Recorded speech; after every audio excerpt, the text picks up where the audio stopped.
This is Family Electric Ghost, and we're live on the air with Rick Skwiot.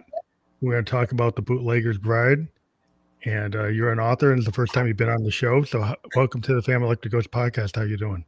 Well, I'm doing fine, and thanks for having me on. So, like a couple of questions before we get to the heart of your story, I always ask every guest: is what motivates you, and why do you do what you do? I do it because I've always wanted to, I guess, ever since I was a child. I always liked writing. And writing fiction and novels particularly is the one thing I found in life that really uses up everything inside me, everything that's ever happened to me, everything I've experienced, every a friendship, association, everything I've read and saw. It's all material that I draw on. So it's pleasurable work for me. Do you find as a creative, as a writer, that you find yourself being able to process or see what happens around you in the world and then use that as input into your artistic work, which is your writing? Oh, yeah, absolutely. I mean, everything's fair game. And so, including stuff I read and everything else I see. And I, like many writers, I tend to be a listener and not a talker, so I can learn stuff from other people. And I listen to the stories very carefully because you never know when it's going to be a germ for a short story or a novel. Just one simple sentence sometime or one experience is something that can be used. So one should always be careful when interviewing writers or talking to writers. You don't give up those secrets that you don't want broadcast to the world, you know. Yeah, because it's like, I always looked at the Victorians talking about like the muse, and a lot of people talk about in terms of downloads, like the universe gave me something and I kind of downloaded it, and I can channel, like especially singer-songwriters. Yeah. They talk about channeling like the inner self and the Yeah. outer world, because they can pick up like what's in like a microcosm and a macrocosm and then synthesize it into something new. Yeah. And the other thing about it is you never know where it's going to come from. It comes from the unlikeliest places, and somehow sometimes it seems sort of magical that when you need something, it'll somehow pop up somewhere. It's, I guess, what the psychologist Jung called synchronicity, is that things sort of work when you need them to work, and that's a thrill when that happens. You have one of those eureka moments. That's what I needed. It's like a law of attraction, like the frequencies like come to you, or you're able to synthesize them, and you find a way to bring in like the discordance and the harmony and the noise and kind of synthesize it into something that's like a whole. But it can represent all those things. Yeah, and I'm not sure what it's like in music, but this is a real sloppy job to try to put together a novel, because it's just, you don't know where it's going when you start, and it takes new turns all the time. It becomes something different, and the characters change and the story changes. And yeah, so you're like, so I know, like I deal with some fantasy writers, and they spend a lot of time building these world building. They spend a lot of time building the structure of that world, the character design to that world, kind of storyboarding it out, and create this like unique universe. But if you're more of a kind of flow state or in the moment, like you could have a plan, but like a jazz musician, a fusion jazz musician, if somebody plays a different note, I might evolve to that note, or actually, that day, what I feel that day at the gig gets reflected in the piece at that time. So you might be more, maybe it's not sequential all the time. Yeah. It's like it can happen in different. Certainly not. Yeah, never sequential. And the one difference, so from these fantasy writers that are creating the world, I would deal with the world that's already been created, and all my books are set in places that I'm intimately familiar with. And this particular one, The Bootlegger's Bride, is set in St. Louis, Missouri, where I originally was born and raised and spent a number of years. And so that setting suggests to me certain characters or aspect of characters. So the setting sort of determines character, and then the characters determine the plot as they start acting and speaking. Because you took a big timeline that went from like the Great Depression, Prohibition, the Great Depression, World War II, Vietnam War.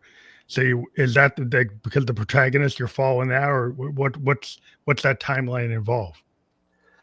Well, it involves the life of a young bootlegger, a young man in St. Louis who's been kicked out of his home in North St. Louis. He comes from an immigrant Polish family, and his father's thrown him out of the house because he doesn't like his participation in the bootleg, and so he's trying to make a life for himself. So that's how this family, the Nowak family, is generated from him, from his father down to him. He's a bootlegger. He ends up being a successful bootlegger thanks to being also a somewhat ruthless bootlegger at time. And he moves into loan sharking and that during Prohibition because booze was available, money wasn't. So he started selling money instead of booze. And he meets a beautiful school teacher at the racetrack, of all places. And they fall in love and have a child. And their son, AJ, becomes really the focus of the book. His father, the bootlegger, is killed in the Normandy invasion in World War II. And then his mother's death, Hazel, the school teacher, follows some time after that because of her despondency, and she's being blackmailed by one of his gangland associates. Mm-hmm. And she wants to preserve her son's legacy, and so she seemingly commits suicide. And so the story is about this orphan, AJ, and how he comes of age, and how as he discovers these dark family secrets that he tries to save himself from his anger and try to build a life for himself. And in the end, he has to make a pivotal decision as whether or not to avenge his mother's death. That's really interesting because a lot of times you talk about bootleggers, people think about Capone and Chicago, but you're doing it in a totally different, well, not a different city, but the same kind of idea. Is there some aspects of St. Louis that you wanted to kind of separate from that kind of Chicago kind of known property that a lot of people talk about or write about? Yeah, well, I was compelled to write this book because of the stories I heard from my parents and grandparents growing up. So it like real life was triggering it rather than totally fantasy. Right. And my family, different members of my family were involved in the bootlegging process, although they weren't kingpins or anything. For example, my Polish grandfather stored barrels of whiskey around their tenement flat in this old North St. Louis pre-Civil War building. And he had barrels of whiskey. It was like furniture in the living room, from what I understand. People would sit on the barrels instead of sofas and whatnot. Mm-hmm. But his wife, who was also a Polish immigrant and afraid of being arrested and deported, started sleeping on the sofa until her husband got rid of the whiskey. And his son, my father, saw his neighbor gang gunned down as he was sitting talking to him on the stoop of their flat. Car came around a corner and guy got out, plugged him in the head, and drove off. And this is replicated in the novel, this scene of this killing. And also on my mother's side of the family, that's surprisingly the German side was not they were on the consuming end of Prohibition. They weren't involved in it. And but she did label some bottles for downstairs neighbors who were making bathtub gin. But her father somehow managed to drink himself to death during when liquor was prohibited. So it's sort of a notable achievement. Oh wow! Yeah. But it's a coming of age story that's kind of pinned in a true stories from your family, but it's historical fiction. You've kind of taken some liberties with that story and expanded on it. Yes, and a lot of research that went into this because I obviously wasn't alive then, and I knew the neighborhood, which sadly doesn't exist anymore. Really, I was there recently, and a lot of the buildings are gone. It's sort of an urban prairie these days, and few of the landmarks still stand. But I had to do a lot of research to put everything in the right place at the right time. I used newspaper archives and a lot of other stuff that I could access online to make sure that the weather's right, the newspaper headlines are right, the cars are right, the fashions are right, the costs of things are right. So how much like prep work and going to the library, going through all the newspaper articles, were you looking for photographs and descriptions of that era, or were you kind of, using that as more, like historically correct information? Is that where you're pulling from those sources? Well, I'm pulling from the sources to make sure I get everything right, but also it stimulates things because I learn things as I'm writing that that can help with this plot movement. Mm-hmm. If I do this, and I don't go to libraries anymore. I do everything online because Everything's online. You can get to everything. You don't have to go through the Dewey Decimal System to pick oh everything. God, the card catalog I used to hate. When I was a kid. And going through all that and the stacks of libraries and then the microfiche and the other. Yeah, I was wondering, were you going through the microfiche? Were you going looking at the newspapers like that? Or you're actually going through it online. Yeah, I'm going through them online. I use the St. Louis Daily, the St. Louis Post-Dispatch, was the last remaining daily there. I subscribed to their archive, and they have everything for the. Everything's digitized. I wasn't aware of how much is actually digitized today.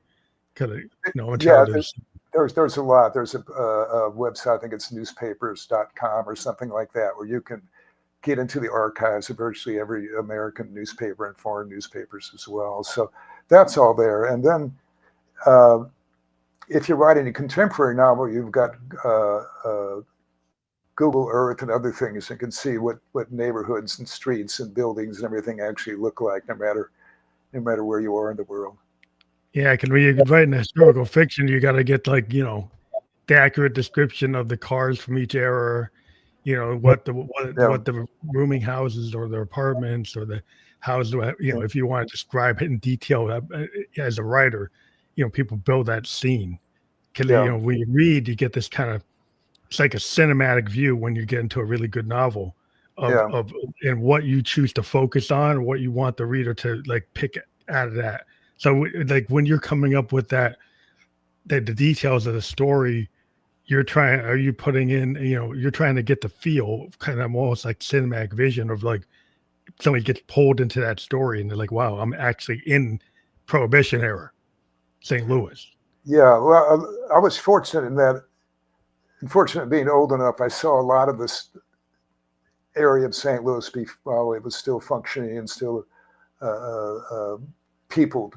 And so I knew what it looked like and what the streets looked like. I remember at my grandmother's flat, and this wasn't all that long ago, but it's long enough ago that I remember that even in those days, when I was a child, they still have an outhouse on the alley. It's one of those cold water flats. And so I still have all those memories and very vivid for me. And I spent a lot of time running around on those streets when I was a kid. So you're able to, you recalled a lot of the detail from memory, and then you backed it up with the newspaper research. Right. And another of the primary settings in this book is when, after Jan Nowak, the bootlegger, makes his killing, so to speak, in the bootlegging business, and marries the school teacher, he buys a place on this lake outside of Granite City, Illinois, which is across the river where the steel mills are and stuff. But there's a bucolic lake there. And it was a lake where my parents took me when I was a year and a half old, and we lived there for 7 or 8 years. So I'm very familiar with that, and with the Indian mounds around there, the Indian burial mounds, and so you're bringing all these childhood memories into the story to give it the actual accuracy. Right. So I do that, and then a lot of it too is reading various historical sources, and a lot of it's just imagination as well. But I try to make sure that what is knowable to me, I gotta get right. Mm-hmm. So when you're moving over this time pattern, when it goes all the way from Prohibition to Vietnam War, right? Are there particular, with your protagonist, the history of the bootleg era impacts him in what ways? Well, it impacts the whole family significantly because he was very successful at it. Mm-hmm. So even though he dies relatively young, he's 30 years old, I think, when he dies in the war. But he leaves a legacy for his wife, a financial legacy, as well as a legacy of some criminal activity. But he leaves that legacy for his son, which is important because that allows him some freedom as he struggles with being an orphan and trying to make his way in the world. And it's important too, I think, because when I started doing research on this book, and when the protagonist becomes an orphan, and so I started researching orphans myself, and found out this interesting thing, that there's so many really notable orphans in literature and history, beginning with Moses to Huck Finn and people in between, like Aristotle and Eleanor Roosevelt and Madame Curie. They're all orphans. So I started reading up about them, and they share certain qualities. Because they're orphans, they are self-sufficient. They have to rely on their own wiles. A lot of them are very clever because they have to arrange things and manipulate things. And they're on their own, so they have to have some ambition and some drive to get on in the world. And you see this in the fictional side too, with orphans like Tom Jones and Jane Eyre and Tarzan and Superman. All orphans, but important orphans in history. Be able to kind of be self-made or have a directional focus that makes them get something done. I mean, they actually have impact, have a vision for what they want to do. And quite often they don't have as much as our families support us and provide for us and succor us. They also inhibit us in many cases. So without the obligations to family, one is free to. You're not in the box. Right. You can have that out of the box thinking. If you have no existing, oh, you need to go work at the mill. You need to be a lawyer. You need to be this. Like if you don't know what you should be, then the possibility is like, well, I could be whatever I want to be. Exactly. Yeah. So that there's a certain amount of freedom in that most of us who were lucky enough not to be orphans don't have. Yeah, that actually is an advantage. Like sometimes you're disadvantaged. Like a lot of times in music, we like to use limitations, right? So like a certain instrument might have some limitations that allows us to use it in ways that we can actually kind of break some rules. Like, so sometimes we can use those boundaries to kind of go push beyond it. And so sometimes like you're given like some core kind of like, I don't know, putty in your hands, and people say, well, you can only do this, but you might be able to actually expand it to do something what you didn't. You're thinking out the box. It's like, well, I didn't know I couldn't do that. Like Orson Welles was known for, like, when they said, well, how did you do these film angles? How do you do these slides? I didn't know what you couldn't do. Yeah. If you don't know what you can't do, then you can do anything. But your point about the limitations is good, because we all, particularly creative people, we all need limitations. We need frames to push against, even if it's just a frame around a painting or whatever. And it's the same way in my line of trying to do creative writing. You have a certain covenant with the reader that there are things you can and cannot do. There's expectations that you have with this invisible reader about how the book may end or where it can go, and the logic of it and the veracity of the characters.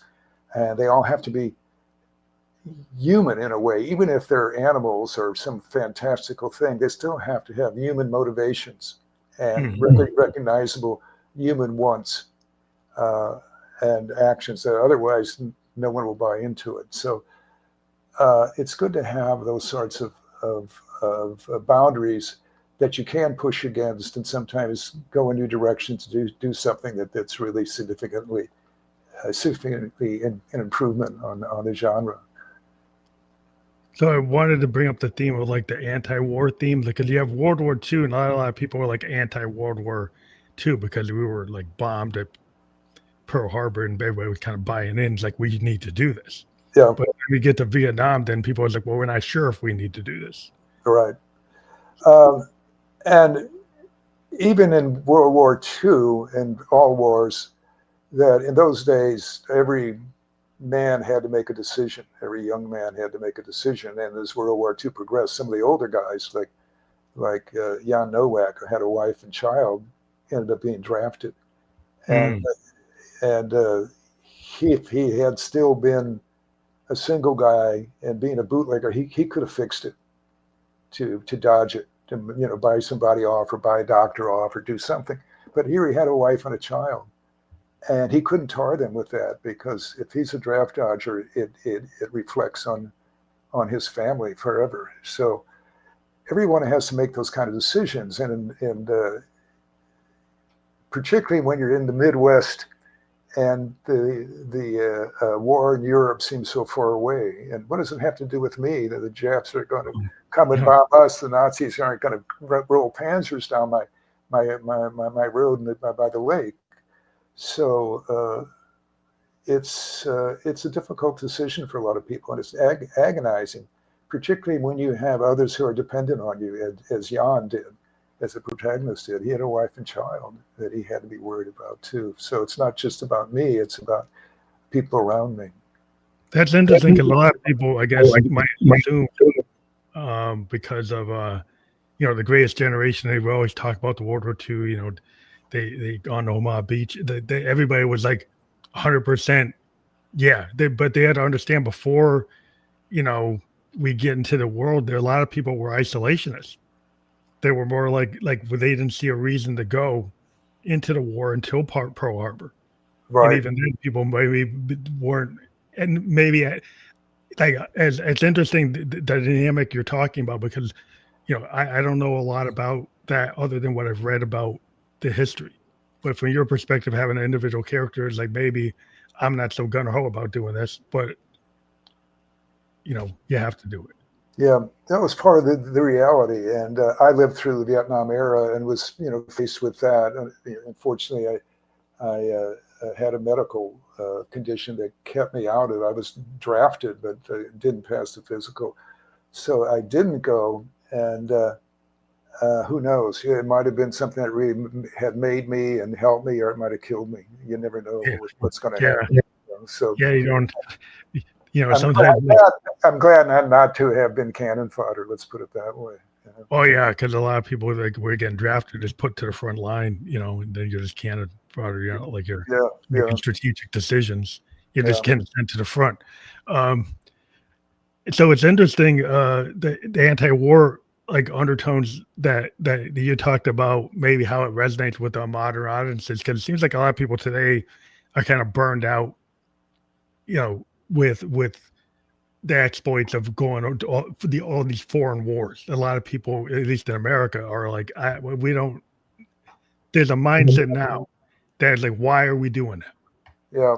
Well, since World War II, the United States, for better or worse, has been the great global power, and so people depend on us from all over the world. So, and they look to the United States when there are issues they want resolved, whether it's in Europe or Asia or Africa or even Latin America. So we got a big footprint. And so, there's always that discussion. The Middle East too, where we've, we're still trying to resolve that after years of conflict and lives lost, both, from Americans and others too. So it's going to be an ongoing question, because we are not going to end up being anything other than a great world power anytime soon.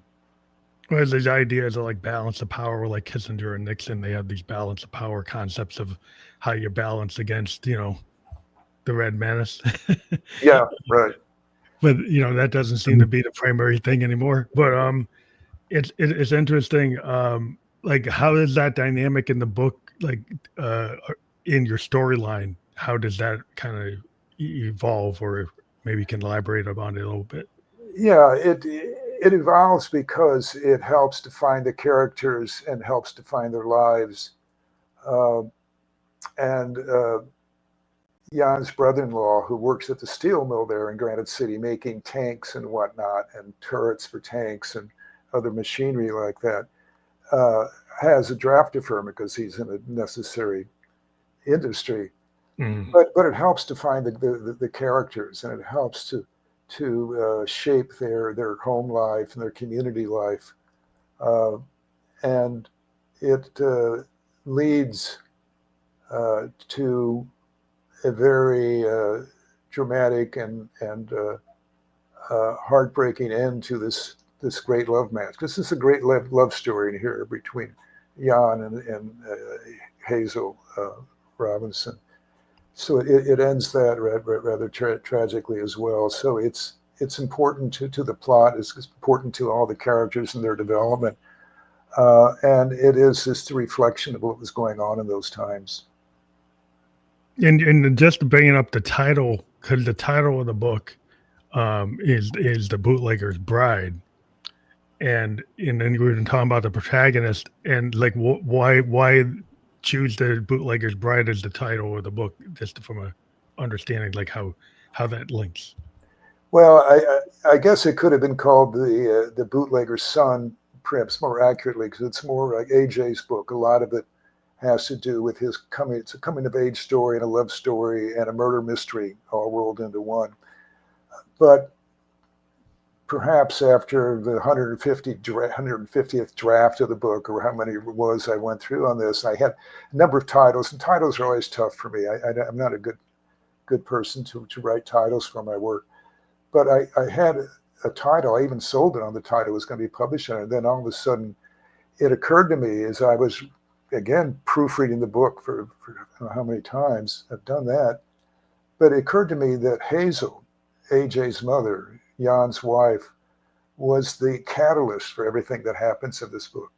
Oh, that makes the bootlegger falls in love with her and goes straight. Okay. The marriage to him also changes her profoundly and leads to her demise, and it also leads to their sons becoming an orphan. So everything sort of hinges around her. She's like at the core of this vortex of this family and the way it develops. She's like the whole spark that kicks the whole thing and like off. If you have this like pivotal character that actually is the root cause, the root connector. It's like, okay, this is how everything kind of dynamically flows from this person and these points that these things that happened kind of predetermined this directional. Well, yeah, focus. It's not her story, but there wouldn't be a story without her. Yeah, it's kind of like that's the pivotal person. You're in ancestral history that kind of triggers like the direction that the family goes, or the direction that the protagonist in the family goes for that particular person. Right. That's their kind of motivating forces that kind of guide them in a certain way. Yeah, exactly. So, in terms of constructing this book in this age of people's attention spans being limited, I kind of grew up, where there's 200,000 word count books, 300,000 word count books, and now today people are saying like, oh, you can only have 70,000 word count books. Does that play a factor that people's attention span in this market, or did you write the book based on what it needs to be, regardless of what the word count kind of issues are today? Yeah, the books, all my books are compressed. I try to write very concisely and to not have any flowery language in it, and not to have any adjectives or adverbs. I want to have sharp dialogue. I want to have crisp descriptions and good images in the book. And all my books turn out to be like 60,000, 65,000 words, 70,000. They're all in that range. And one of the reasons, perhaps, are just the people who were my mentors and people who I read that influenced my writing so much. One, when I was a young man, was Hemingway, because I loved his short stories and I loved how concise he was. And then as I started broadening my reading, I became enamored with the French novelist Georges Simenon, who's probably most known for his psychological novels, which in Europe are called Simenons. They call this short psychological novels Simenons, and also for the Inspector Maigret stories in Paris. But he always cut everything as bare as it could be. There are no transitions or anything in his novels, but it's also raw, all the emotion of it and the words and the dialogue. And he described himself as a pointillist writer. And if you know art, you know that pointillism was the thing like Seurat and some of these French impressionists, post-impressionists, who just did little dots on the canvas. And you couldn't see what they were, and you'd stand back and it all came together. And that's the way his novels were. And I was always intrigued by how spare, how lean, and how captivating his novels were, because there wasn't enough, there wasn't too much upholstery in them. That's kind of this idea in music that sometimes you go with something that's more bare bones. Like if you go with something that sounds closer to a demo, doesn't have a lot of overdubs, there's a lot of space between the notes. Yeah. Like you think about like a Bruce Springsteen, like Nebraska.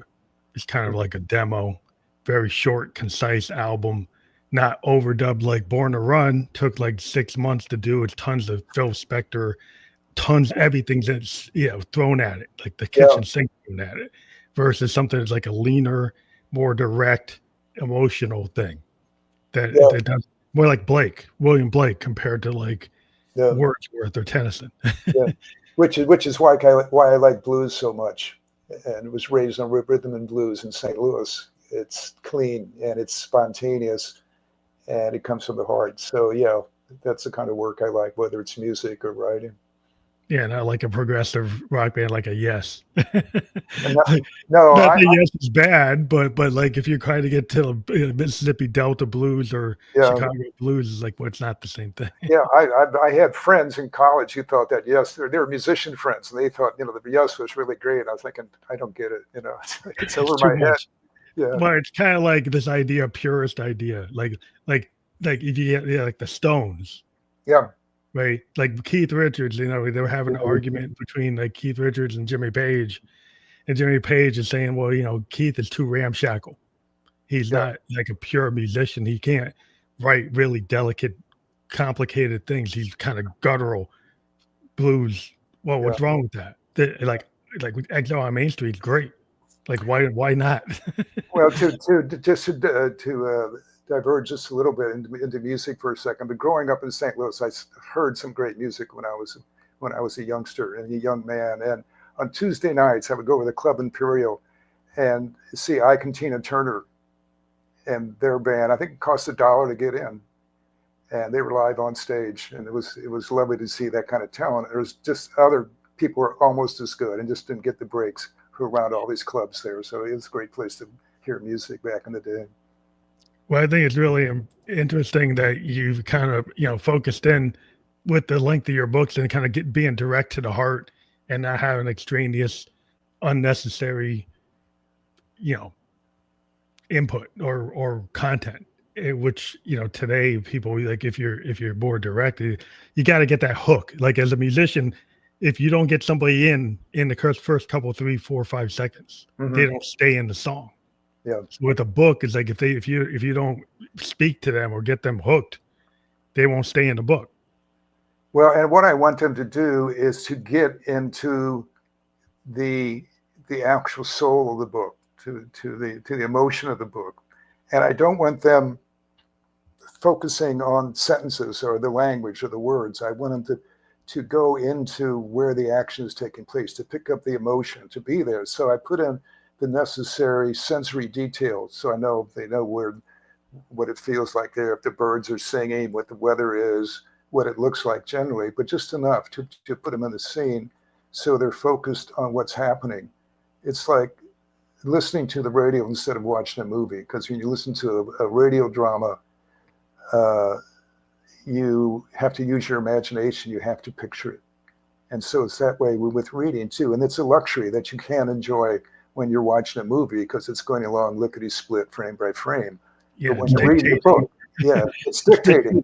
But when you're reading a book, and particularly sorts of books that I like to write, that are really, you get to stay with these people and feel with what they're feeling, and use and bring aspects of yourself into the work, and feel for the people and become acquaintances, and you're rooting for them or against them or whatever. Have you ever been like really amazed by a reader's understanding of a book, like the way they saw it versus what you wrote? Because as a musician, sometimes what happens, they put the song in the world, and the listener suddenly owns it. Like their interpretation becomes like, well, that's how they view it. Yeah. Like I could have wrote it with this intention, but when they listen to it, they get this different picture in their head or in their mind. Um, have readers commented back to you with stuff, and you were like, "Oh, I didn't see it that way." The only time I experience that is when I get a bad review, and it's like, what's this? But most of the feedback I get is positive feedback. It's from people who enjoy the book and want to reach out and tell me something about it. And reviewers, and the reviews I get on Goodreads or Amazon that are always very much, in rare cases, except in rare cases, they're very positive. So that's good. So that tells me that I'm doing something right, that I'm having people enjoy what I'm doing and take something from it. And quite often they take stuff out of it that I didn't realize was there, because we each bring our own experiences to literature. Has that, like, I guess I was trying to get at, has that surprised you what they got out of it? Not that they gave you a bad review, but they got something out of it that you didn't expect. Have you ever been really surprised? And they weren't saying they loved the book, but they interpreted something very wildly differently than what you maybe intended. Yeah, that happens on occasion, and it's instructive, because it's like, well, this is deeper and more complex than I thought it was, But generally, if they're getting something from it, I think they're not sharing the real deep stuff sometimes, because sometimes it suggests something in their lives that they connect with, but don't talk about. Yeah, it's so personal they didn't actually reveal it back to you. That's fine. I was just wondering if anybody kind of gave you that picture, because it can be informative. Like a lot of times with music, people interpret things wildly differently than what the writer intended, and then we're like, "Oh, I didn't see that they saw it that way," but that's fine. The only time I experience that is when people see some of the characters differently than I do. Like I tend to fall in love with all my characters, even the villains, in some ways, because they're my babies. I created all of them, and sometimes people surprise me because they have different takes on the characters. They dislike people who I find not negative people, but people who have more complex issues than most of us have to deal with. So they have to make tougher choices. So sometimes I'm surprised that people view characters in a negative way, where I don't feel negatively about them. Is it harder to create like a villain type character for you, or is it easier for you to create that character than like the protagonist, so-called good guy kind of protagonist, versus like an anti-hero or a villain that's really kind of like the star of the book? I'm just trying to get a read on that.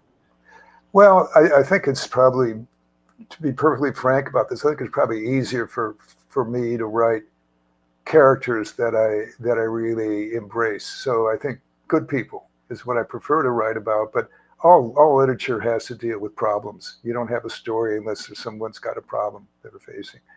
And when I do write my villains and the negative people, I write them like I write my protagonists, is that they're human and they have good traits and bad traits as well. And we're all complex, very complex creatures.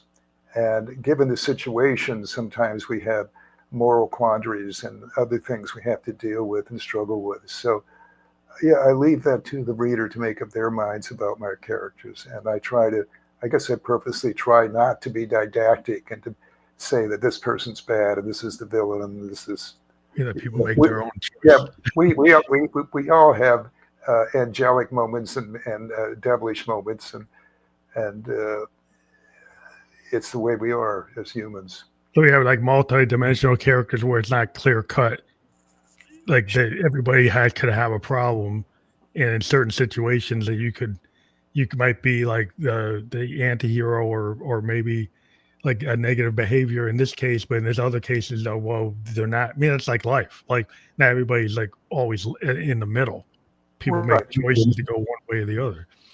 I'm trying to write realistic fiction, and to do that, you can't have cardboard cutouts of people who are so good or so bad. They have to be like people we know and aspects of ourselves. And I think, for better or worse, almost all my characters have aspects of me in them, because although a lot of them are based on friends or acquaintances or acquaintances or friends who stimulate the character, and so maybe I take from my friend a certain way they talk or move or whatever, but it's all really complex. All the characters are complex because it's made up of so much of, I draw from so many different wells in my writing, as I think most writers do. There's people you met, there's family members, there's things you've read, there's movies you've seen, there's your imagination, and there's other gifts that come in from who knows where, sometimes from deep in our subconscious, our collective unconscious, where we all share these certain human emotions and reactions and takes on life. Because a lot of times, as an artist, you're kind of being able to draw from your subconscious and call to it to kind of give you that flow state, is you're actually in touch with like your subconscious mind. Plus your like conscious mind is making the observations. So you're making all these observations, and you're actually kind of, not writing it down or keeping a diary or marking it in your head as a note. But also there's this kind of in the flow state, the stuff that you're kind of calling from your dream world or subconscious, and you're able to pull it. And some people, that's the download, that's the muse, but it could be coming from there. Yeah. Oh, go ahead. I was going to speak to that, because I usually like to work when I'm really in the throes of writing a novel, and particularly when it's starting out. I like to write in the morning as soon as I get up and sit down, because I'm still in that world of dreams and in the unconscious world, the subconscious world, and that's where a lot of the rich stuff comes from. Because that's the stuff we all share in, right, as humans. So I like to do that, and then later on in the day, after I've had lunch and a nap, I'll go back and do get in my editor mode. The left right brain. You just have the left right brain kind of thing going on. I think that happens a lot, because like as a musician, like you go into that flow state, you just do, you're just doodling or noodling around, and you put it down. But then, like when you start to, really digest, like a hit, what parts go where? Then your logic mind starts saying, well, this really needs to be here, and this. So you start rearranging things and putting emphasis here and taking emphasis away from that. That seems to be some, there are some artistic choices there, but a lot of it like logical choices too. Yeah, I wrote a lot of this book, The Bootlegger's Bride, the way I usually write. When I get up in the morning and start working, I want to work on what I'm interested in that day, whatever it is, wherever it belongs in the book, and whatever part of the book, and which character. It's just something that I saw or heard the previous day, or something that came to me in my dreams that, oh, this is what I want to work on today. And I do that. And then later on, I start seeing where it's all going to fit together. And this particular book, I rearranged the chapters in a number of different ways, and finally settled on the way it's been published. And it's not chronological. It moves around from past to timeline changes. Timeline changes and character changes and whatnot. And so it's not structured chronologically. It's structured more emotionally and thematically. And I think that's the way our minds work. Our minds don't work. Our imaginations don't work chronologically or in a lockstep march somewhere. They come from all over. And so I've written a book that tries to reflect that and keep the reader's interest, because there's all this revelation going on, these secrets that are being buried and then unearthed later in the book. So it's kind of like the timeline we were talking about, those different like flashback, right? So you could be at some moment and you flash back to this other moment, or you think about this other. Like the timeline changes can be like, it's not sequential as you're saying, it's bouncing around. Yeah. but it only bounces around from chapter to chapter, from scene to scene, and within the scenes, it's all very logical and understandable and consumable, and but there's nothing spooky about it in that regard. But they all flow together. I mean, it makes that sense. Like when you get into it, there's a path that it's not overly complex, as you said. Yeah. You're trying to get to the heart, right? You're trying to get to you get connections or get somebody to stay in the story. To stay in the story, it's got to be something that's like understandable or relatable, or I'm like vibing on that the frequency. Oh, I feel this character's pain. I feel their happiness. I feel something that's relatable that makes me want to like know them and stay with them. Yeah, I think in all these characters in my book, excuse me, they're admirable people in some way.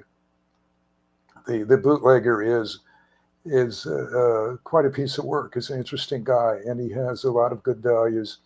And his wife, the bookish, excuse me, sorry.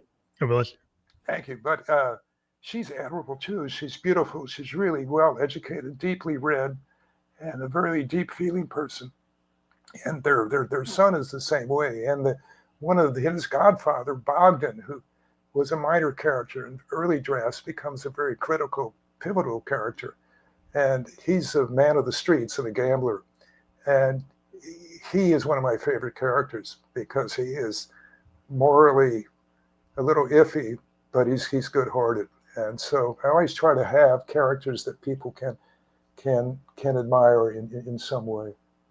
So this book, have you approached it as an audiobook as well, or what are your thoughts about doing that? Oh, I think it'd be great. I haven't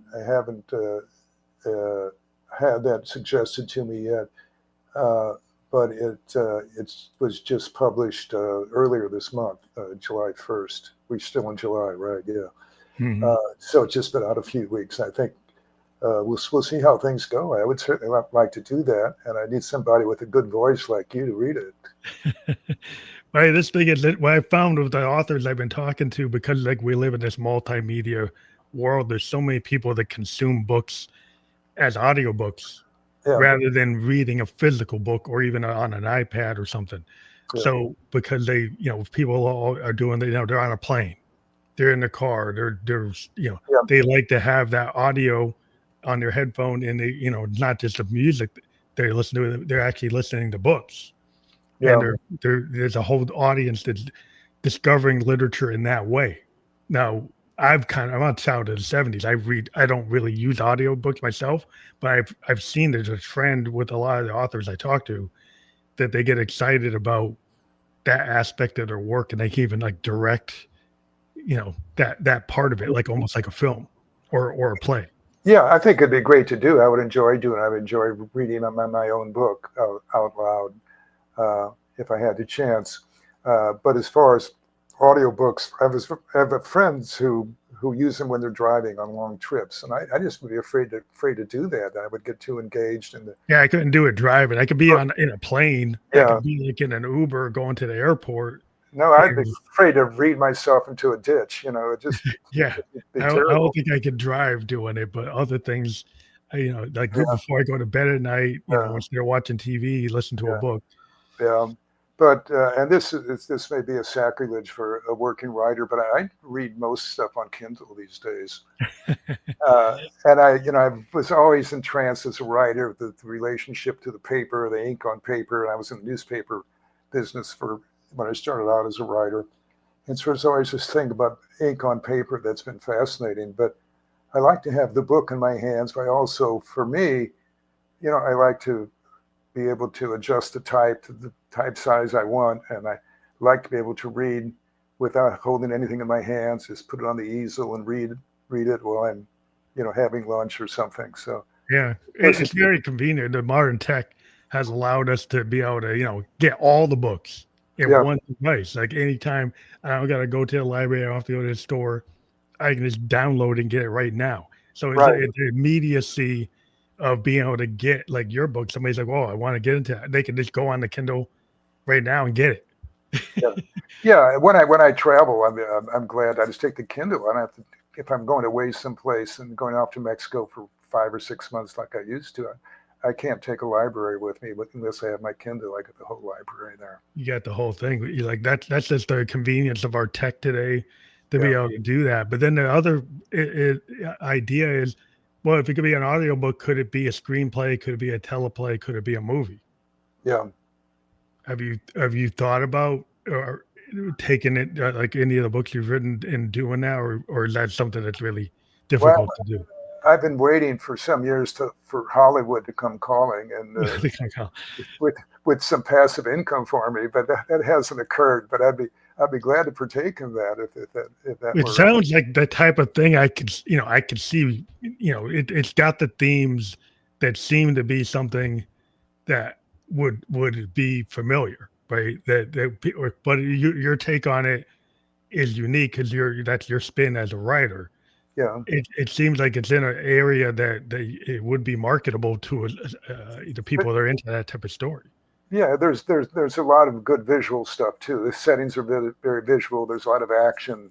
There's a lot of drama. There's a lot of good dialogue and people having good contested discussions about things. And there's a love story too, as well as that. So all of it, I think, is very consumable in whatever medium it might be presented. Yeah, because it's a summer read, as you've indicated, like in your write up, but also it's got relevance to like issues about people being wary of war, and then historical. This the historical fiction is this interesting place to be because like we got all this fantasy stuff I talk about. People like to Right. build these fantasy worlds, but having a step in reality that you can go to a period of time like Prohibition or Vietnam War or World War II era, and kind of like, oh, I'm going to be brought into that world, and it's the same world to me we're building that you do in a fantasy world. So I have a more relatable like signpost. It's like, oh, I'm familiar with, I understand that. And one of the pleasures in writing this particular book for me was I got to go back and visit that world with my parents, because a lot of it was from stories that they told me about Prohibition days and the Great Depression and World War II. So it was like I got to go back and spend some time in the stuff that was over before I was born, and to try to imagine what it was like for them and to visit that myself. So it was a pleasure to get up every morning and work on that and be transported to some place that I was really interested in seeing. Is writing for you, like your art, very cathartic? Do you like to go through things that kind of deal with emotional issues or things that you wanted to like experience again, like your childhood, your grandparents, your parents, people in your family? Does that help you process things as a writer? I don't know if I'm looking to do that particularly. And the stories come from places that I never had envisioned. For example, my previous novel, Fail, which is a murder mystery, but it's also set on this background of the failure of St. Louis public schools and the educational malpractice and the corruption there in the government. And it came about when I was teaching remedial grammar to junior college students in inner city St. Louis. And I told a friend about this, about I had all these really ambitious young students, and none of them had been taught to read or write very well and had a high school diploma. And he said, "Do you ever think about writing a book about that?" I said, "You're kidding. It was just one class I taught." And the next thing I know, I couldn't get out of my mind. These students were so earnest that they had been screwed their whole lives. So I wrote a book about it. It seems like the ideas can come from, like you said, like the spark of an idea is not always like people are like, oh, what's the secret to writing a novel? Well, sometimes it's like if you're a creative, you're like soaking up all this stuff, and then one little trigger brings up something you didn't even know you wanted to do it, and then suddenly, like you said, you get pulled in. Like somebody said, "Why don't you write a book about that?" And you're like, "Yeah," they go, "Yeah, that actually is something. It wasn't something you planned on." No, You but kind of just a lot of this has to do with just my worldview. And in undergraduate school, I studied sociology, and I was very interested in social stratification and all the milieu of social psychology and all that. And so I'm writing stuff that interests me in that it explores those sorts of questions. And with this current novel, with Bootlegger's Bride, it's one of my first readers, who was a academic man, said that he would say it was social realism, which was a movement in American fiction in the early 20th century, late 19th, early 20th century. And so this book is sort of like writing a history for people who are unhistoried, people that no one else writes about, because it's usually about the big name gangsters, or the presidents and the powerful people and whatnot. But these are small people. These are largely working class people and people who are struggling along, immigrants, first generation Americans, rural people. And so they have struggles that are just as potent as the struggles of celebrities and important people, so-called important people. Yeah, can we live in this kind of influencer age? And I think a lot of people focus on that. Instead of like the common person, if you think about like Bruce Springsteen's always talking about like blue collar New Jersey couple. Yeah, and I've never been that much interested in celebrity. I'm more interested in the human drama, and I don't really care who's in the New York Post front page too much. Yeah, but I think it's more interesting to deal with that type of, just a common person. Yeah,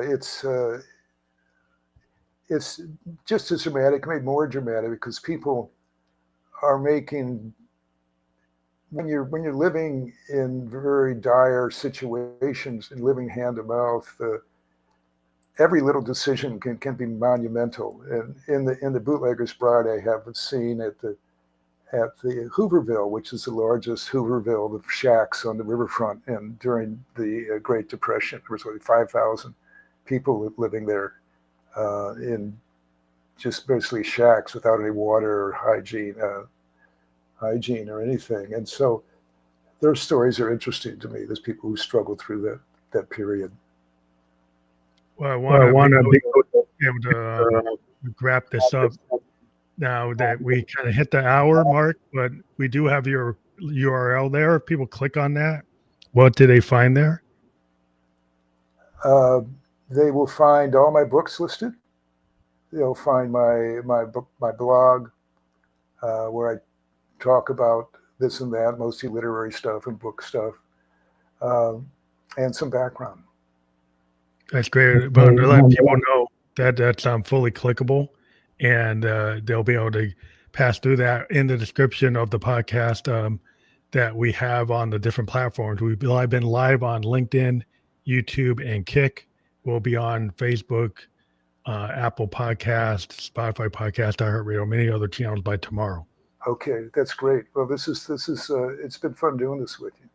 Thank you. Well, I hope everybody can check out The Bootlegger's Bride. It's available everywhere, right? That you can find a book, like any of the consumer anywhere. Yeah, if the books are sold, you can find it.